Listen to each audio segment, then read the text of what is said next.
Irmãos, então lendo 2 Coríntios capítulo 1,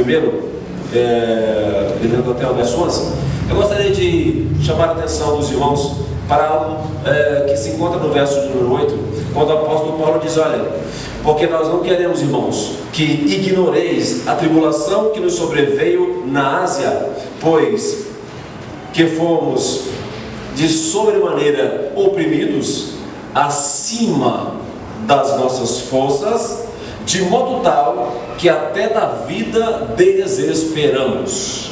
Irmãos, essa reflexão que o apóstolo Paulo faz ao escrever nessa carta para a igreja, ela está falando de uma situação, eu diria, limite, né?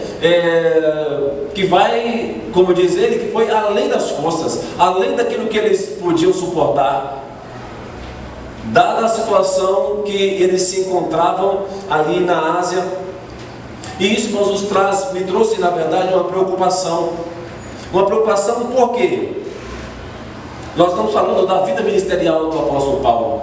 Nós estamos falando da sua atividade, não é, laboral, vamos dizer assim, ministerial que ele tinha, que ele teve, de levar o Evangelho. E ele estava falando de tribulações, de angústias, de perseguições, daquelas que nós já conhecemos, já ouvimos falar, e que a palavra de Deus ela nos mostra que nós seríamos atribulados por amor de Cristo, nós deveríamos ser perseguidos também por amor de Cristo. E nisso o apóstolo Paulo ele vai falando que para nós um momento, né, de alegria. Sabemos que nós estamos passando pelas mesmas tribulações que Cristo, ou passando pelas tribulações que Ele nos permite que nós passemos por amor a Ele.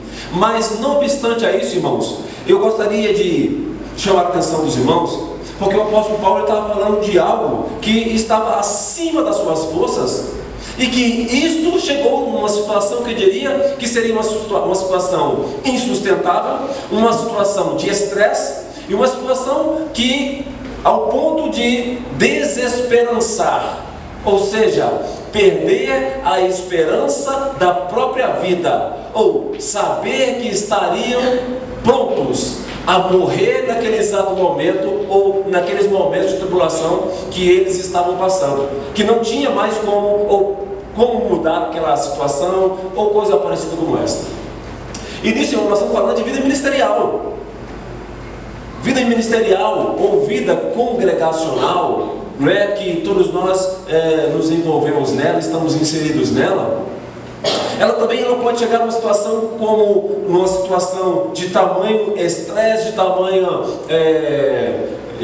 tamanho tribulação, né, que nos é exigido, que pode nos levar a uma situação como esta. E eu, lendo isso, irmãos, me trouxe uma preocupação, porque hoje em dia nós estamos vivendo dias em que as pessoas elas estão procurando muitas vezes um ativismo, inclusive na casa de Deus. Elas querem ter atividades e mais atividades, e chega muitas vezes no nível, em uma situação em que nós assumamos uma responsabilidade além daquela que nós possamos suportar, ou nós nos submetemos a algumas situações que nós não estaríamos prontos para suportar, e que essas coisas elas trazem sobre nós alguns pesos, elas trazem sobre nós algumas preocupações, e que muitas delas podem fugir ao nosso controle. Ainda há pouco nós líamos aqui no início do culto o salmista falando no Salmo de número 42, que diz assim: porque assim como a coça suspira pelas correntes das águas, assim suspira por ti a minha alma, Deus. Amém. E o salmista, quando você lê o Salmo de número 42, você vai observar, é como se, de fato é isso, não é? O salmista ele está falando a sua própria alma, ele está dando resposta à sua alma, a uma alma sedenta, a uma alma necessitada, a uma alma angustiada, porque ela desejava pela presença de Deus, e por um determinado momento ela foi afastada daquela presença, ou foi afastada daquele convívio, daquela relação com Deus. E o salmista falou para a sua própria alma: espera, confie em Deus, pois eu ainda o louvarei E ele estava dizendo com isso para a sua alma: sossega, aquieta, porque eu vou voltar a louvar ao meu Deus, e isto vai suprir a sua necessidade. Então, irmãos, isso aqui nos fala de uma separação, de um corte que estaria trazendo também uma certa dor, trazendo uma certa dificuldade para uma alma sedenta. A alma do salmista estava sedenta pela presença de Deus, porque a pessoa do salmista, em algum momento, seja pelo pecado ou não, ele afastou-se da presença de Deus, e aquilo que supria a sua alma, que ela está na presença de Deus, estava voltando. Um corte ali, como se fosse um corte súbito, estava acontecendo, e a alma do salmista estava reclamando a presença de Deus, reclamando de algo que ela necessitava para continuar caminhando e continuar, eu diria, sobrevivendo. Nisso, irmãos, hoje eu falo com vocês justamente porque o que se observa hoje é que a igreja, ela tem enfrentado alguns problemas e algumas dificuldades. A igreja hoje, ela comete um grande erro. Quando eu falo a igreja, irmãos, eu falo tanto aqueles que conduzem a igreja, como aqueles que fazem parte do corpo da igreja. Muitas vezes se esquecem que eles são humanos, são almas que necessitam também de serem supridas, e que não vivem tão somente no mundo do Espírito. Não devem viver tão somente no mundo do Espírito, mas também que tem uma alma, e que não tem como nós fazermos uma separação muito clara e dizer que eu não preciso disto, eu só preciso disto, a gente só precisa de cuidar do Espírito, não precisa cuidar da alma, ou então só basta cuidar do Espírito e não precisa cuidar do nosso corpo. Então você percebe que é essa a minha preocupação hoje, é fazer com que a igreja ela entenda que ela não pode viver da forma como muitas vezes tem vivido, preocupando-se tão somente com o seu espírito e esquecendo-se que tem uma alma, que tem emoções, que tem sentimentos, e que estas coisas, ou seja, a tua alma, ela precisa ser suprida dentro daquilo que é a necessidade dela. Então eu vejo no Salmo 42, irmãos, uma diferença muito clara, uma divisão muito clara. O salmista dizendo para a sua alma: espera, aquieta, porque vai ser suprida ainda essa necessidade. Você vai ser suprida nessa necessidade de ver a Deus, de estar com Deus e de estar ali, saciado, enfim. Então eu consigo observar isso. Então você vai ver o seguinte, irmãos, comigo agora. Hoje, a minha preocupação, irmãos, é que muitas pessoas no corpo de Cristo estão ficando doentes na sua alma, estão doentes emocionalmente, estão doentes, padecendo e sofrendo, vivendo conflitos, vivendo angústias, e que elas não conseguem se resolver. E nisso, eu digo para você que é muito fácil nós observarmos isso, porque, irmãos, se eu consigo ler a palavra de Deus todos os dias, se eu consigo manter uma vida de oração todos os dias, e essas coisas, irmãos, elas são suficientes, eu diria para você, para alimentar e suprir o seu espírito. Mas, necessariamente, elas não são suficientes para nutrir a tua alma. A tua alma, ela requer outras coisas. Ela requer relacionamento. A tua alma requer relacionamento. Ela requer que haja convívio. Ela requer que haja comunicação. Então você consegue perceber que são duas coisas bem distintas de imediato. E isso é fato, você pode observar. Observa, existem pessoas que conseguem ler a palavra de Deus, pessoas que conseguem ter uma vida de oração e até mesmo uma vida de comunhão, vir à igreja. Então observa que é assim. Pessoas que conseguem saber que no espírito elas vão bem, conseguem fazer isso, mas a alma dela não está bem, está faltando alguma coisa. Ela tem consciência de como deve ser a vida espiritual e consegue ter, mas a alma dela está dizendo que tem alguma coisa errada. As suas emoções estão dizendo: eu não estou bem, eu não estou equilibrado, eu estou sofrendo, eu estou padecendo por algumas coisas. E hoje, irmãos, é importante nós falarmos a respeito disso, porque a igreja ela não pode de maneira nenhuma deixar isso passar dessa forma. A minha preocupação, irmãos, é porque tem muitas pessoas hoje na igreja, no corpo de Cristo, que estão padecendo, estão sofrendo na alma delas, e elas precisam de ajuda.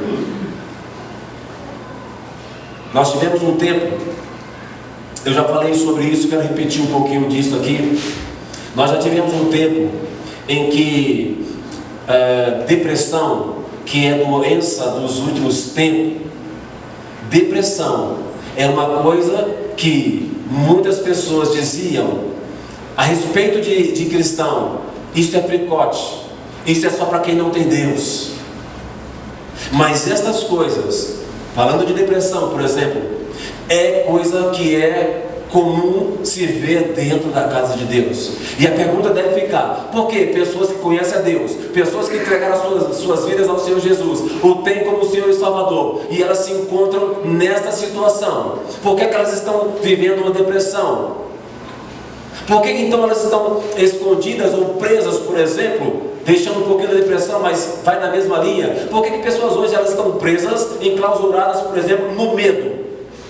Quando todo e qualquer cristão, conhecendo e sabendo que a Bíblia diz que no Senhor não há nenhum medo, e realmente não há. Mas como essa pessoa conhece a Deus e ela vive aprisionada pelo medo?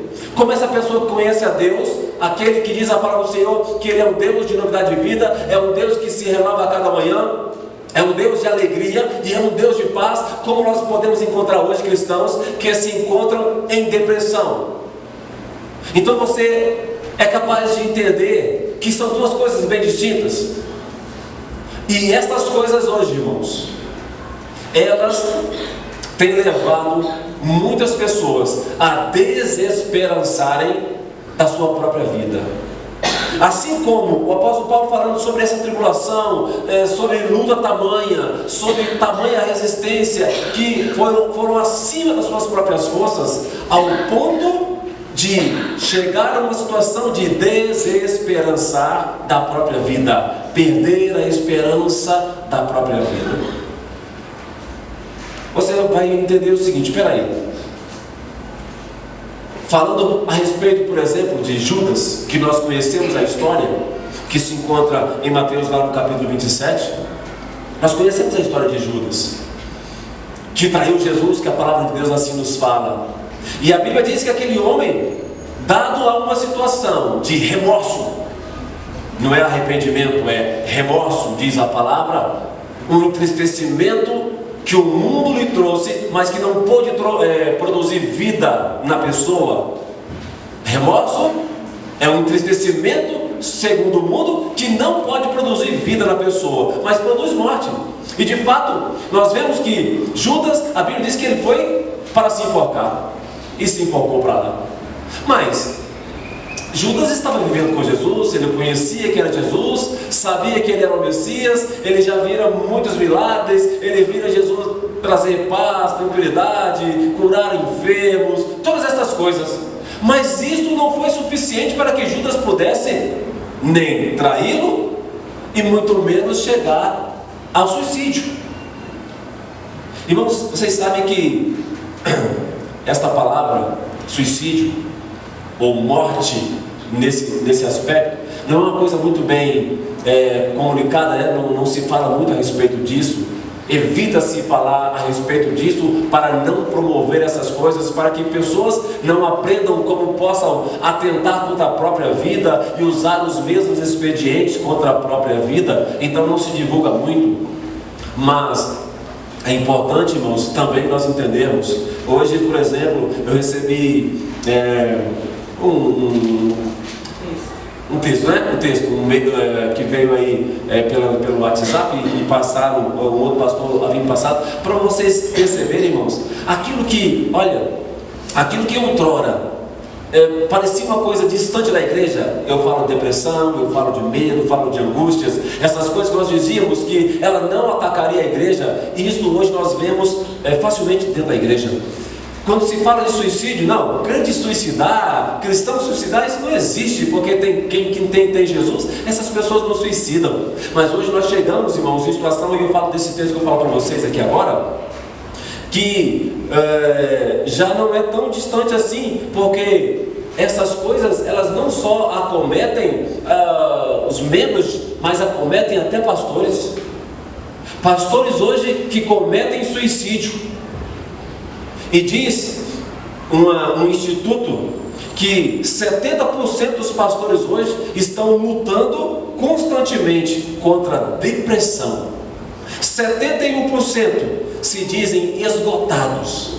Trabalho demais, muita cobrança, muita responsabilidade. 80% deles acreditam que o ministério pastoral afetou a sua família e ele não consegue lidar com isso. Você então vai perceber que, falando um pouquinho agora sobre essa questão já do suicídio, ela está falando de algumas situações de estresse, algumas situações que fogem ao controle da alma da pessoa, das emoções da pessoa, numa questão espiritual. Ainda, por exemplo, que nós digamos que esses pastores, por exemplo, eles devem obviamente ter uma vida de oração, oram, clamam a Deus, ajudam, intercedem, tal, mas como é que a alma dele não estava satisfeita? Por que espiritualmente ele conseguia fazer todas essas coisas, alimentar o seu espírito, mas ao final das contas ela acaba atentando contra a sua própria vida? Então você vai perceber o tanto que essas coisas hoje, irmãos, elas são sérias. São sérias isso na vida da igreja. A igreja não pode desprezar isso, irmãos. A igreja, de maneira nenhuma, ela pode desprezar essas coisas. Você tem uma alma e tem que se cuidar muito bem disso. Tem que cuidar muito bem disso. Vocês já viram um tempo atrás, e é um outro dado para você, quando se falava a respeito, ainda hoje de alguma forma é tabu, de uma forma geral para a sociedade, mas eu quero falar mais para o nosso contexto, né, cristão, evangélico. Era comum as pessoas, entenderem que tem pessoas com problemas psiquiátricos, problemas psicológicos, mas não era aceitável isto na casa de Deus. Quando nós conhecemos a Jesus, nós temos uma nova vida em Deus, isso não era aceitável. Mas aquilo que não era aceitável, hoje ela está presente. Aquilo que não era aceitável está presente hoje dentro da igreja.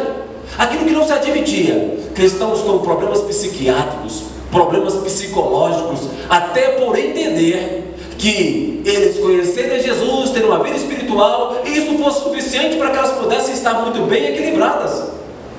Mas às vezes, irmãos, estas mesmas coisas, viverem uma vida, eu diria, cristã intensa, sem preocupar-se com a tua alma, sem preocupar-se que nós precisamos de ter relacionamentos, que nós precisamos de ter pessoas com quem nós mantenhamos algum nível de relacionamento. Se nós desprezarmos isso, não vai valer a pena nós termos conhecido a Deus, não vai valer a pena nós termos conhecido a Jesus com essa intensidade e nós despreocuparmos com uma coisa tão importante que Deus fez para conosco, que é a nossa própria vida, eu diria, emocional e sentimental.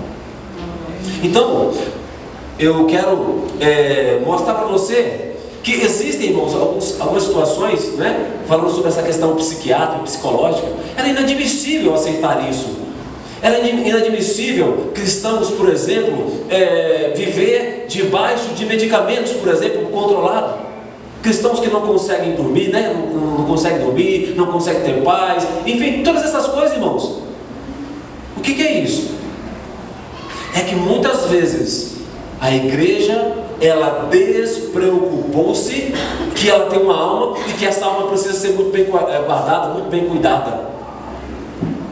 Irmãos, emoções, sentimentos que são reprimidos, sufocados, nós não conseguimos lidar muito bem com eles. Eles começam a ser os motivos pelos quais muitas pessoas, a sabermos cristãos hoje, se encontram em depressão, em síndrome de pânico, estão temerosas da sua própria vida, estão inseguras. Irmãos, eu digo que é o pior. Aquilo que outrora se dizia ser doença de rico, pessoas que têm muito o que cuidar, aí ficam nessa situação. Essas coisas acometem ao pobre, não é? Como se dissesse, não bastasse ser pobre, agora tem que estar com depressão, problema psiquiátrico, problema psicológico.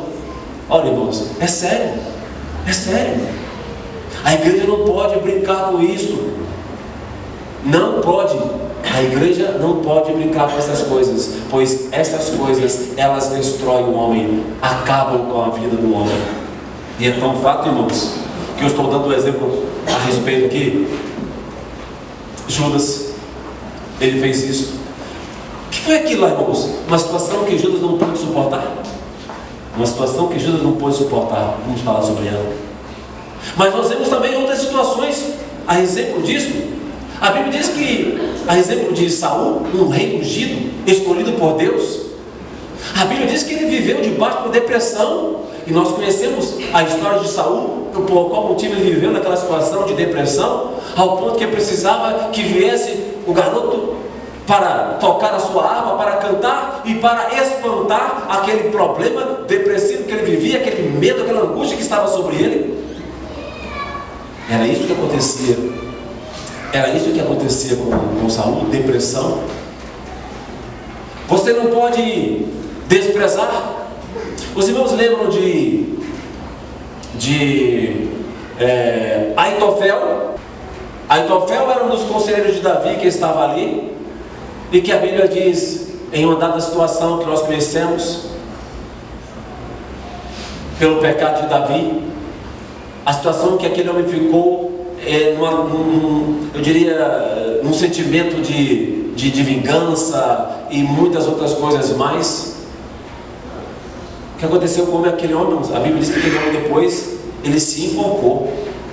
Ele se enforcou, e o fato que a Bíblia diz que aquele homem se enforcou é porque ele não iria suportar viver longe daquela corte de Davi. Ele não iria suportar de maneira nenhuma a vergonha dos seus conselhos não serem aceitos e ele ter que ficar relevado a um segundo plano. A vergonha seria muito, ele não teria condição alguma de se manter daquela forma. E então a Bíblia diz que ele se enforcou.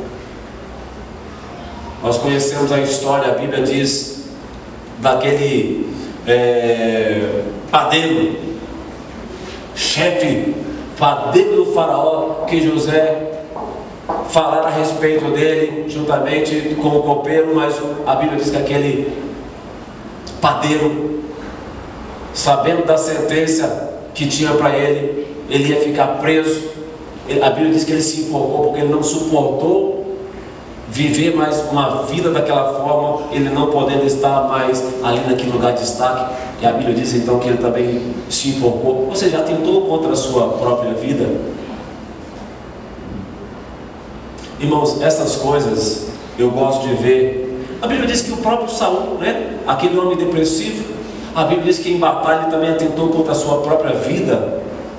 Nós não podemos negar também que um homem usado pelas mãos de Deus, chamado Sansão, o fato dele morrer juntamente com os filisteus, ele também atentou contra a sua própria vida, ainda que a Bíblia diga que mais foram aqueles que morreram como Sansão na sua morte do que em toda a sua vida, mas ele atentou também contra a sua vida. Situações, irmãos, estas que eu quero chamar a sua atenção aqui hoje.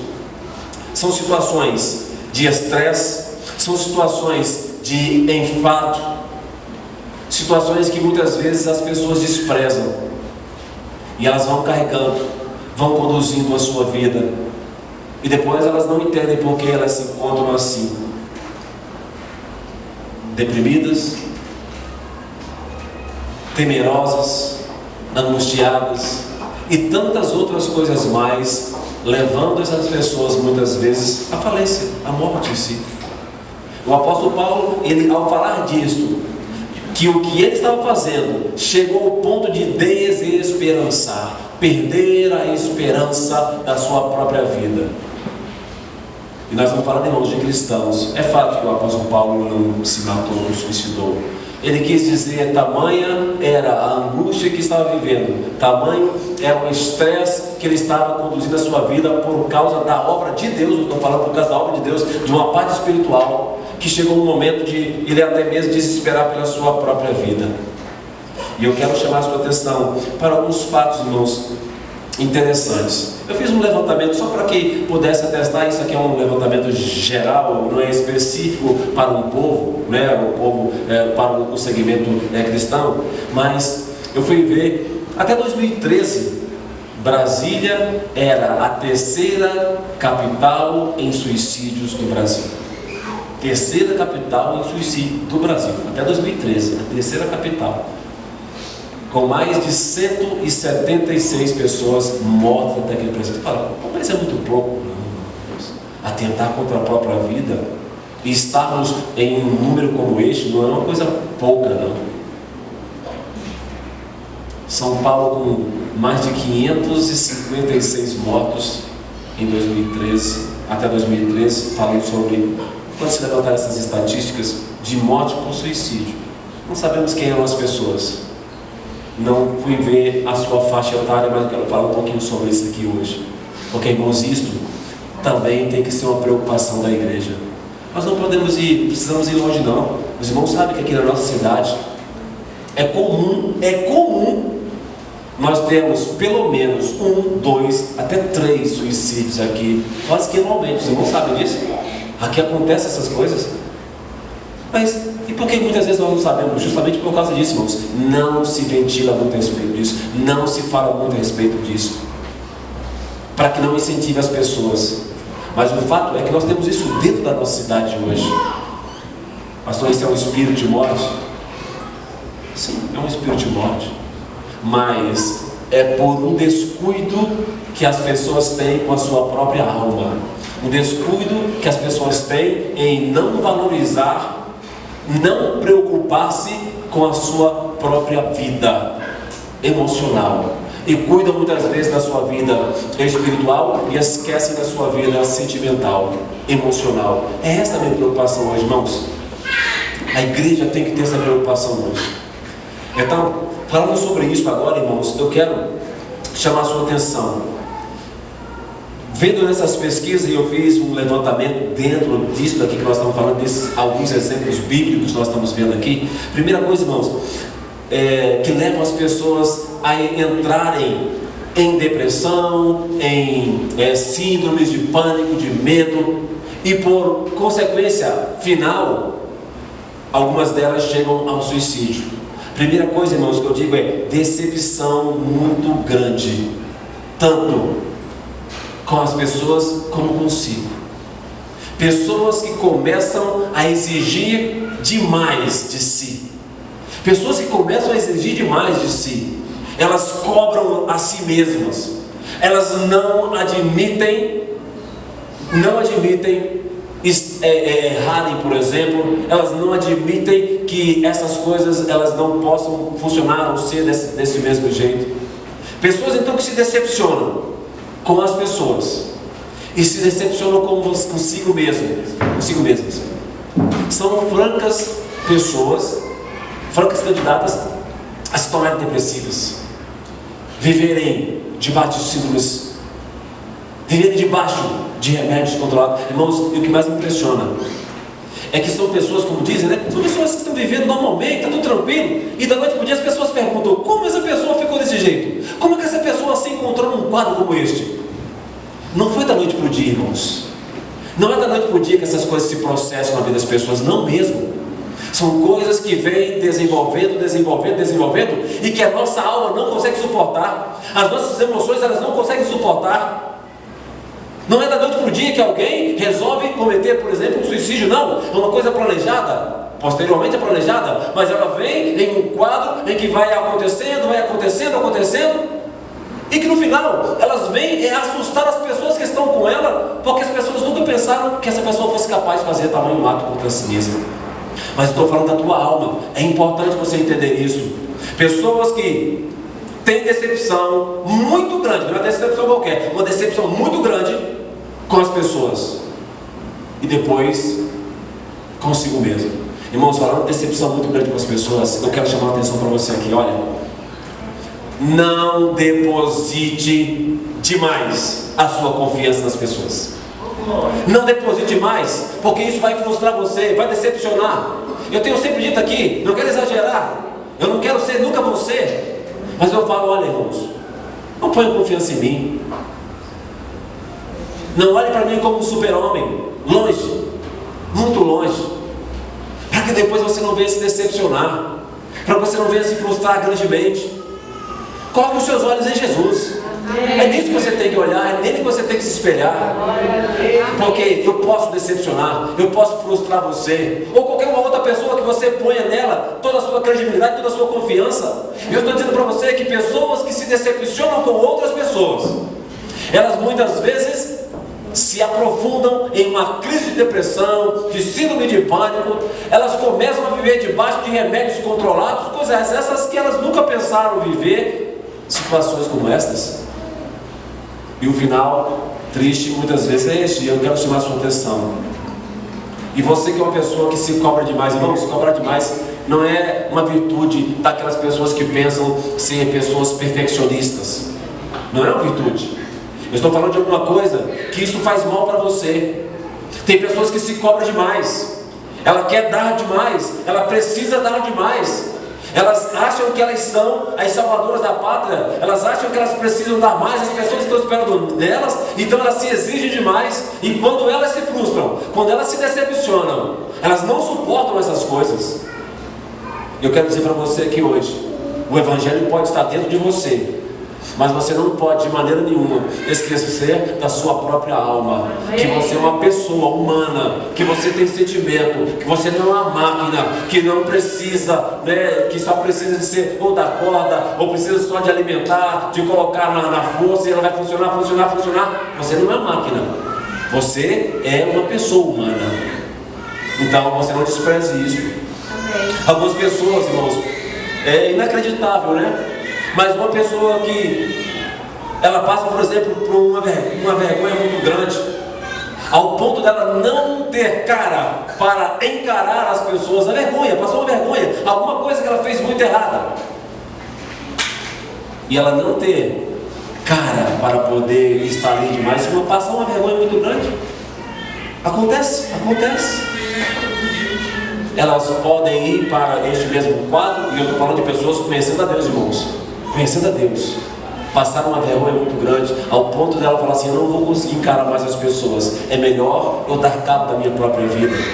Cristãos fazem isso hoje, assustadoramente, mas é assim. Uma coisa que eu quero chamar a sua atenção aqui hoje, quero chamar especificamente aos pais, aqui em Brasília mesmo. Uma boa parte dos suicídios acontecem por questão de, eu diria, por relacionamentos amorosos. Pais que hoje têm um preconceito. Qual o preconceito que os pais têm? É um preconceito que eles têm hoje. Dizer: eu prefiro que o meu filho comece a namorar cedo, a minha filha comece a namorar cedo e eu esteja sabendo, do que eu segurar e depois ele me trair e começar a namorar aqui e viver aqui, acolá e tal. E ali, aqueles jovens não tendo maturidade suficientes para poder lidar com tais situações, elas começam a enfrentar problemas, e adolescente, o jovem, ele vive os seus problemas nesta área, dentro do seu mundo. Se elas não tiverem família, se elas não tiverem a quem recorrer, a quem auxiliar, elas vão viver no seu mundo. E, irmãozinho, é uma verdade. Aqui hoje, em Brasília, uma boa parte dos suicídios que tem é porque são jovens que estão vivendo em relacionamentos conturbados, relacionamentos conflitantes, términos de relacionamento. Quantas vezes, né? Esses dias apareceu aí, parece que aqui no Recanto das Emas, né? Passou no jornal de um marido, sei lá, se era um companheiro, atentou contra a companheira, né? E espancou simplesmente porque ela já não queria manter aquela relação, né? Irmãos, é sério, você que é pai, é isso que eu estou querendo falar para você, que você que é pai, cuidado com os relacionamentos dos seus filhos jovens. Aqui nós sempre demos essa orientação, né, que seria aconselhável que se seus filhos fossem se relacionar, que se relacionasse após 18 anos, após concluísse pelo menos o ensino médio, para que pudesse ter uma outra cabeça e pensar em outras coisas. Porque é fato, começam com um relacionamento muito cedo, né? Daqui a pouco não estudam, caem as notas, ficam com dificuldades, os pais não sabem o que fazer, e daqui a pouco esse relacionamento se torna um relacionamento conflitante, é um relacionamento problemático, vai, vem, e depois acaba em morte. Morte, porque um mata o outro, depois vai e suicida, e tira a vida. Mas nós estamos falando de quem? Nós estamos falando de cristãos, de pessoas que conhecem a Deus. E essas coisas, irmãos, elas estão dentro da igreja. É incrível, mas elas estão dentro da igreja. Nós devemos tomar muito cuidado a respeito disso, irmãos. Relacionamentos conflitantes, né? Eu não vou dizer que isso é ciúmes, e muito menos vou dizer, irmãos, que isto é amor. Porque as pessoas que vivem com tal ciúmes que leva nessa situação, né? É uma insegurança que as pessoas vivem. Dizer que amor e matar por amor e morrer por amor, eu não conheço, né? Suicidar-se por amor, isso não é amor. Então, irmãos, é importante que a igreja, ela entenda isso hoje. Amém. Se Paulo estava falando que era tamanho a angústia que eles viviam, tamanha a tribulação, que é o ponto de desesperar da própria vida, e eram cristãos que estavam muito envolvidos com a obra de Deus. Eu não estou dizendo que eles estavam preocupados tão somente com a vida espiritual e esqueceram a vida emocional. Não estou dizendo nada disso. Não é isso que o texto diz. Mas eu estou chamando, abrindo porta, chamando a atenção para a igreja a respeito dessas coisas hoje, irmãos. Porque as coisas que outrora não se via e não se dizia, não se aceitava para a igreja, são as coisas que hoje nós as conseguimos ver claramente também dentro da igreja. Então o fato de você conhecer a Deus, o fato de você entregar a sua vida a Jesus, não te garante de maneira nenhuma que essas coisas não possam chegar à sua vida, não possam chegar à sua casa e não possam chegar à sua família. A igreja hoje ela precisa entender perfeitamente, a igreja precisa compreender essas coisas perfeitamente, irmãos. Não despreza isso, não. Não despreza isso. E eu falo de uma outra coisa, irmãos, hoje, que nos leva muito a essa situação de depressão e que por consequência leva às outras coisas e por fim muitas vezes até mesmo ao suicídio de pessoas cristãs. Irmãos, uma relação frustrada, cortada com Deus por causa do pecado, esta relação leva muitas pessoas a viver uma vida completamente, irmãos, deprimida, depressiva. É verdade. As pessoas elas podem não aceitar essa realidade, porque eu estou falando para vocês que estes problemas, eles são por causa de quê? Por causa dos relacionamentos. Um dos dados que diz nessa mensagem que eu recebi aqui, irmãos, diz que um dos grandes problemas de suicídio, por exemplo, dos pastores, a causa do suicídio deles era depressão associada a esgotamento físico e emocional, traições ministeriais e traições no independente, irmão, se é ministerial, se é traição de pessoas, enfim, não importa, tudo é traição. Dizia a respeito de baixos salários e o pior, que é aquilo que eu estou dizendo para você, isolamento por falta de amigos. Amigos, irmãos, relacionamentos. É isso que eu estou querendo chamar a sua atenção. Como é que pode nós vivemos, por exemplo, irmãos, dentro das nossas famílias e nós nos assustarmos com algum membro da família que porventura venha entrar num quadro depressivo, de síndrome de pânico, né, de angústia, enfim, de várias situações. Está faltando alguma coisa naquela família, está faltando alguma coisa naquela casa. Está faltando relacionamento. Está faltando um entrar no mundo do outro para poder perceber e entender as necessidades uns dos outros. Relacionamento, irmãos. Coisa essa que eu tenho falado muitas vezes na igreja. Irmãos, a igreja é o corpo de Cristo. Você já imaginou nós não podemos nos relacionar? Eu me obrigar a manter distância das pessoas, porque eu tenho medo delas elas me decepcionarem, eu não confio nas pessoas, elas cobram demais e dão um pouco, e enfim, várias situações. Eu estou falando de coisas que falam diretamente da nossa alma, da nossa alma. Pessoas que talvez não consigam mais suprir as suas necessidades, suprir a necessidade da sua própria família, fala assim: é melhor eu dar cabo da minha própria vida. Cristãos também, irmãos, nós não podemos negar de maneira nenhuma essa situação. Nos índices por habitante, por cada 100 mil habitantes, a média nacional é 5,5. Brasília está em essa pesquisa que eu vi de 2013, Brasília estava em 16º lugar, com 4,9 por cada 100 mil habitantes. E o maior deles era Teresina, no Piauí, com 7,8, 7,89, quase 90. Taxa de suicídio por cada 100 mil habitantes.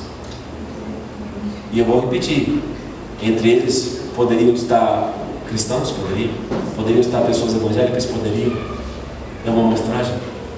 Mas isso, irmãos, deve ser uma preocupação da igreja hoje. Tem que ser uma preocupação da igreja. Não te despreocupe da tua alma, não. As pessoas, irmãos, que estão cometendo essas coisas, elas não estão cometendo isso porque elas estão muito bem espiritualmente, não. Não é porque o espírito dela está muito tranquilo, muito em paz, não. É por causa da alma delas. Elas não estão conseguindo conviver bem, elas não estão conseguindo relacionar-se bem, elas não estão conseguindo expressar-se bem, elas estão passando por cima delas, elas não estão respeitando os seus próprios limites, elas estão confundindo todas as coisas. E eu penso, irmãos, que a igreja ela precisa ser bem resolvida. Amém. A igreja precisa ser muito bem curada. Amém. Eu trouxe dados aqui, irmãos, falando de pastores, aquelas pessoas que foram levantadas para ajudar a muitas outras pessoas. No final das contas, elas não estão conseguindo se ajudarem. Elas não estão conseguindo resolver os seus problemas. Pode ser até que elas resolvam os problemas das outras pessoas e não estejam conseguindo resolver os seus. Tamanho o estresse com que elas vivem. Eu quero, irmãos, concluir aqui hoje dizendo para cada um de nós: olha, irmãos, a obra de Deus é muito importante e deve ser importante. Jesus nos chamou para que nós realmente fizéssemos a sua obra, e nós não podemos desprezar e muito menos negligenciar a obra de Deus.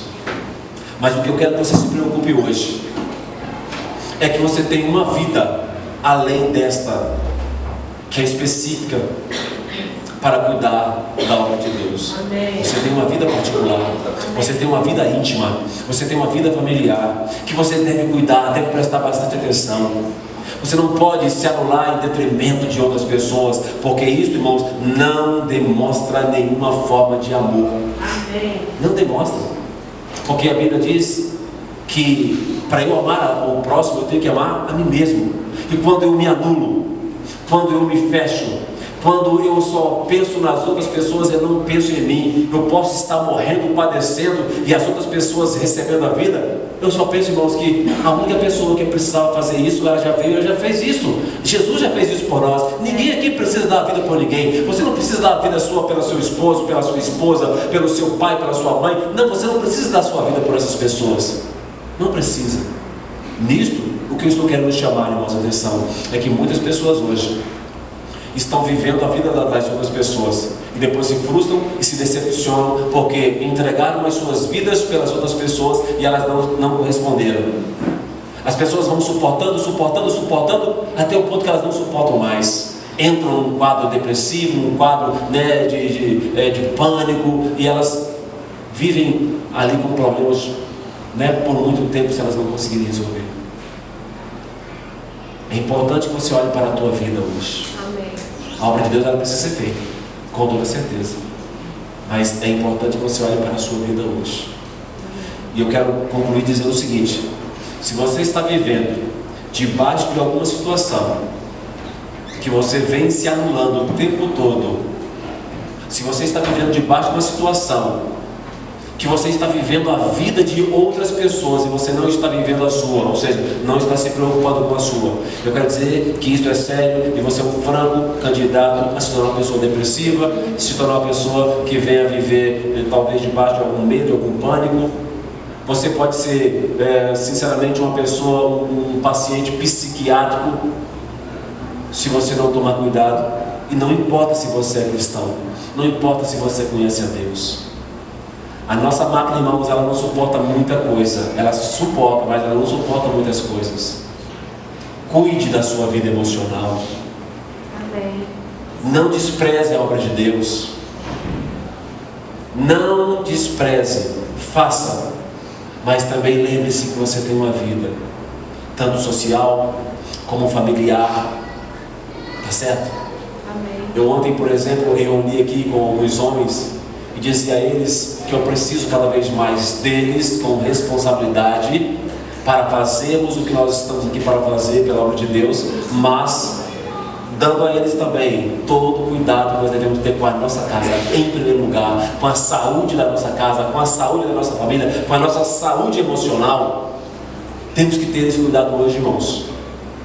Eu quero concluir dizendo: nós, cristãos, filhos de Deus, que conhecemos a Jesus, não estamos imunes a estas coisas que eu estou falando aqui hoje, se nós continuarmos a anular a nossa vida emocional. Não estamos imunes. E eu diria mais ainda, talvez envergonharíamos mais ainda, por nós conhecermos a Deus, por nós sermos detentores de conhecimentos da palavra de Deus suficientes para fazer com que nós tenhamos uma vida plena e abundante. E eu tenho certeza que a vida abundante que Deus quer para nós, irmãos, é uma vida abundante em todos os aspectos. Eu não estou falando financeiro, estou falando de vida emocional, vida espiritual, uma vida física. Eu tenho certeza que Deus tem esta vida com abundância nesse aspecto para nós. E eu quero que você não despreze isso hoje. Pare e pense. E eu quero mais ainda, eu quero que você olhe para a sua família, ou então para os seus familiares, para os seus parentes próximos. Você consegue observar algumas pessoas que estão vivendo isso hoje? São pessoas que talvez elas começaram a viver a vida das outras pessoas, elas pensaram só nas outras pessoas, elas se anularam, passaram por cima das suas emoções, dos seus sentimentos, elas engoliram muitas coisas que não deveriam engolir. E não estou dizendo para ninguém ser mal educado, nem uma pessoa ser intransigente com a outra pessoa, mas simplesmente respeitar as outras pessoas por amor a você mesmo e dizer a elas o que você pensa a respeito disso. Mas pessoas que hoje estão vivendo anos e anos desta forma, e elas estão se afundando e mergulhando em uma vida como essa que eu estou dizendo para você aqui hoje. Então, meu querido, eu digo para você que em Jesus você tem vida e vida com abundância. Amém. Mas cuide-se, tenha cuidado hoje, porque aquilo que antes não fazia parte, hoje está fazendo parte das nossas vidas. Aquilo que nós nunca pensamos que um dia pudesse, hoje está fazendo parte da nossa vida. Aquilo que nós vimos nas famílias das outras pessoas, hoje nós estamos vendo dentro das nossas famílias. Então merece de nós um cuidado, merece de nós hoje uma atenção maior. Amém?